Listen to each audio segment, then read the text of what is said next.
আসসালামু আলাইকুম। কিছুক্ষণ বকবক করব। আর এই বকবকের অনুপ্রেরণায় আছে আমার গুরু জনাব lieutenant colonel Zakaria Kamal sir. তো বকবকটা হচ্ছে নামাজ নিয়ে। অর্থাৎ কুরআনে আছে যে আকিমিস সালাত, অর্থাৎ নামাজ প্রতিষ্ঠা করো। এই নামাজ প্রতিষ্ঠা করো ব্যাপারটা ছোটোবেলা থেকে আমি বুঝতে পারি নাই। হয়তোবা আমার সাথে অনেকেই একমত হবেন যে অনেকে ব্যাপারটা বুঝতে পারে নাই যে নামাজ প্রতিষ্ঠা করা বলতে আসলে কি বোঝায়। একটা জিনিস আমার মনে পড়ে যে এই নামাজ প্রতিষ্ঠা নিয়ে তো অনেক হুজুরের বক্তব্য শুনছি যে নামাজ প্রতিষ্ঠাটা কীরকম।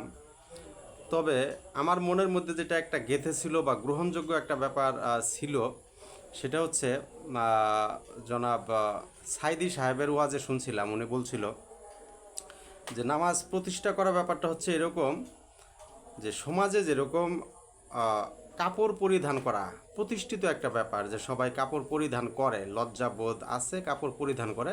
তো এরকমভাবে নামাজটা স্থায়ী রূপ দিতে হবে। এটা হলো হুজুরদের বক্তব্য যে নামাজ প্রতিষ্ঠা ব্যাপারটা এরকম, এবং আমিও অনেক দিন এইভাবে ব্যাপারটা জানতাম, মানতাম। অর্থাৎ নামাজ পড়তেই হবে, সমাজের সিস্টেমটা অটো থাকবে। তো আমার গুরু জনাব জাকারিয়া কামাল, উনার কিছু বক্তব্য শোনার পর নামাজ প্রতিষ্ঠা করা বা আকিমিস সালাত বলতে আমি যা বুঝলাম সেই বিষয়টা আমি একটু আপনাদের কাছে শেয়ার করব। বিষয়টা হলো এরকম, নামাজ জিনিসটা আসলে ব্যক্তিগত না। অর্থাৎ নামাজ আমার জন্য শুধু আমার আর আল্লাহর সাথে ইবাদত, ব্যাপারটা এরকম না। আমাদের হুজুররা যেটা বোঝায় যে নামাজটা হলো শুধুমাত্র ব্যক্তি এবং আল্লাহর সাথে যোগাযোগ, এছাড়া ভিন্ন কিছু না। তবে আসল সত্যিটা হচ্ছে নামাজ আসলে শুধু আল্লাহ এবং বান্দার বিষয় না। বিশেষ করে ফরজ নামাজ, যে 5 ওয়াক্ত নামাজ আমরা পড়ি, এই নামাজটা ব্যক্তিকেন্দ্রিক না। এই নামাজটা হচ্ছে সামাজিক বিষয়। এই নামাজটা সামাজিক বিষয়, সমাজের মানুষের সাথে সম্পৃক্ত। আর আল্লাহর সাথে বান্দার যে নামাজগুলান, সেগুলো হচ্ছে নফল নামাজ বা রাত্রের নামাজ বা তাহাজ্জুদের নামাজ। সেগুলোকে আপনি শুধু ব্যক্তিকেন্দ্রিক নামাজ বলতে পারবেন। সেই নামাজগুলান আপনাকে আল্লাহর আরও কাছে নিয়ে আসবে। তবে যে 5 ওয়াক্ত ফরজ নামাজের বিধান আমাদের ইসলামে দিছে, সেই বিধানটা হচ্ছে এটা সামাজিক বিষয়, এটা সমাজে প্রতিষ্ঠা করতে হবে। তো সমাজে প্রতিষ্ঠা ব্যাপারটা কীরকম, এখানে আরেকটা বিষয় আমি বলি। একটা হাদিস বলা হয় যে জামাতে নামাজ পড়লে 27 গুণ সওয়াব বেশি। তো এই বিষয়টাও আমার কাছে গ্রহণযোগ্য মনে হয় না। অর্থাৎ এখানে সওয়াব বেশি কম না, ফরজ নামাজ জামাতেই পড়তে হবে। জামাত ভিন্ন, একা একা ফরজ নামাজ পড়াই যাবে না। বিষয়টা হলো এরকম। অর্থাৎ ফরজ নামাজ জামাতেই পড়তে হবে।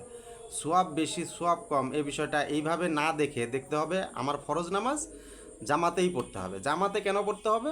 কারণ এটা হচ্ছে সামাজিক বিষয়, সমাজে প্রতিষ্ঠা করতে হবে। তো সমাজ, এটা সামাজিক বিষয় কেন? সমাজ এর দ্বারা কিভাবে উপকৃত হবে? সমাজ এর দ্বারা উপকৃত হবে যে এই নামাজ বিষয়টা, ইসলাম এই বিধানটা দিছে মসজিদ ভিত্তিক একটা সমাজ প্রতিষ্ঠা করার জন্য। অর্থাৎ আমরা যে বলি খিলাফত খিলাফত, সেই খিলাফতটা হবে মসজিদ ভিত্তিক, মসজিদ থেকে। অর্থাৎ আন্তর্জাতিক একটা খিলাফত খলিফা থাকবে, উনার আন্ডারে আস্তে আস্তে আন্তর্জাতিক থেকে দেশ, দেশ থেকে জেলা, উপজেলা এবং পরবর্তীতে পাড়া মহল্লা, আপনার মসজিদের যে ইমাম আছে সেই ইমাম ওই খলিফার আন্ডারে থাকবে, এরকম একটা বিষয়। তো সমাজটা হবে মানে ইসলামী সমাজ ব্যবস্থাটা হবে মসজিদ ভিত্তিক। অর্থাৎ মসজিদের ইমাম হবে আমাদের লিডার। তো মসজিদে একত্রে জামাতে সালাত আদায় করলে হবে কি, ইমামকে আমরা যখন নেতা মানব তখন উনি সমাজের বা পাড়ার বা গ্রামের যাবতীয় বিষয়ে উনি ওয়াকিবহাল থাকবেন, উনি সচেতন থাকবেন এবং সকল বিষয়ে উনি আমাদেরকে নেতৃত্ব দান করবেন। সকল পারিবারিক বিষয়, সামাজিক যে বিষয়গুলো নিয়ে উনি সম্পৃক্ত থাকবেন। ইসলামী সমাজ ব্যবস্থাটা এরকমভাবে পরিচালিত হয়ে আসছে। আমরা যদি মহানবী সাল্লাহ সাল্লামের জীবনী পড়ি, সেখানে আমরা দেখব যে এই মহানবী সাল্লাহ সাল্লামের সময় সমাজ ব্যবস্থাটা ছিল মসজিদ ভিত্তিক। অর্থাৎ উনি মসজিদে নববীতে নামাজ পড়াইতেন এবং উনি ওইখানকার লিডার ছিলেন। তো সমাজের যাবতীয় বিষয় ওখান থেকে নিয়ন্ত্রণ করা হতো। তো এখন যেহেতু আমাদের খলিফা নাই, তো তারপরেও এই জামাতটা আল্লাহ তো জানে যে খলিফা সবসময় থাকবে না, খিলাফত সবসময় থাকবে না ইসলামের, কিন্তু সালাদটা প্রতিষ্ঠিত থাকবে এবং একটা পাড়ার ইমামের আন্ডারে সকল মুসলিমরা একত্রিত থাকবে। এটাই হলো সালাতের 5 ওয়াক্ত সালাত ফরজ করার একমাত্র উদ্দেশ্য। অর্থাৎ এখানে সকল মুসল্লিরা একত্রিতভাবে সকল সিদ্ধান্ত নেবে। আমাদের ইমাম ভালো কাজের পরামর্শ দিবে, খারাপ কাজকে নিরুৎসাহিত করবে, খারাপ কাজকে নিষেধ বা বাধা দিবে। তো বিষয়টা হলো এরকম। এখানে আরও অনেক কথা চলে আসে, আমি আসলে অত কথা বলতে পারবো না, আপনারা হয়তো বা শুনবেনও না যে এ কি বক বক করে, আর কথার কি গুরুত্ব আছে, কী বা ভ্যালু আছে।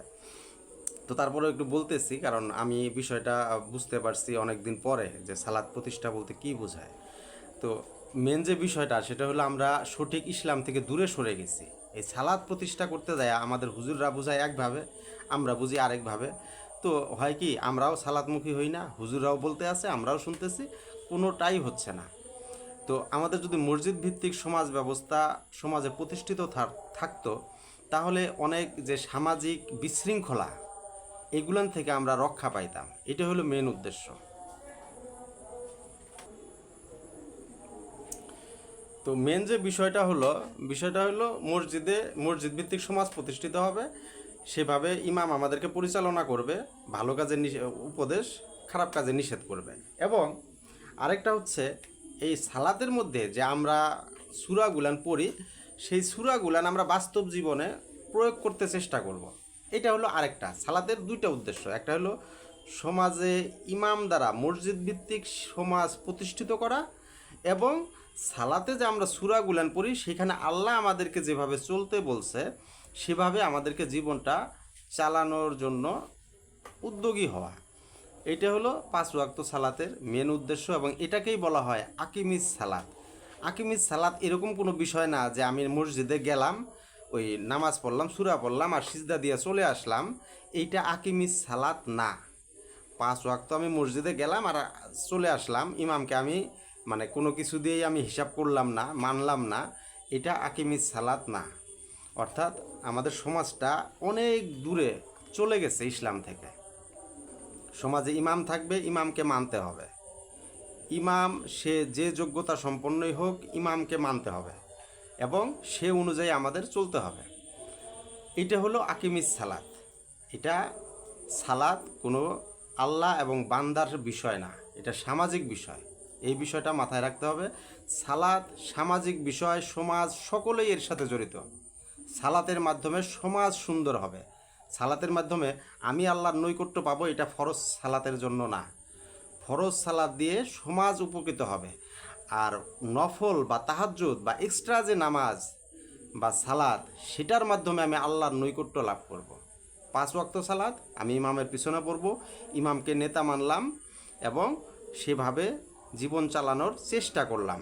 আল্লাহ খুশি, নামাজ প্রতিষ্ঠিত হয়ে গেল। ধন্যবাদ সবাইকে। কোনো কিছু দ্বিমত হলে বা ভুল হলে গঠনমূলক সমালোচনা করতে পারেন। ধন্যবাদ সবাইকে। আসসালামু আলাইকুম।